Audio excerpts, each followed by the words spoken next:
একটি সুন্দর গ্রামে থাকে ছোট্ট ছেলে আরিফ।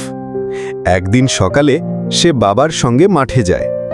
মাঠ ভরা সবুজ ঘাসে, সেখানে তাদের গরু ঘাস খাচ্ছে, ছাগলছানারা দৌড়ে খেলছে, পাখিরা আকাশে উড়ে গান গাইছে, চি চি কিচির মিচির।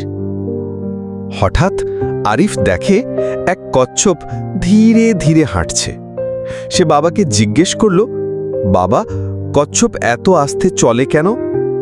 বাবা হেসে বললেন, সবাই নিজের মতো করে চলে, ধীরে চললেও কচ্ছপ কখনো হাল ছাড়ে না। এমন সময় খরগোশ দৌড়ে গেল। ছাগলরা খুশি হয়ে লাফালাফি শুরু করল। আরিফ হাততালি দিয়ে বলল, দেখো বাবা, মাঠটা যেন এক রঙিন খেলাঘর।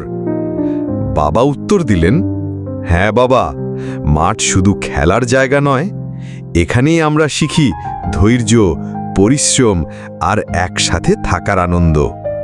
আরিফ খুশি হয়ে প্রতিজ্ঞা করল, আমি প্রাণী আর প্রকৃতিকে সব সময় ভালোবাসব।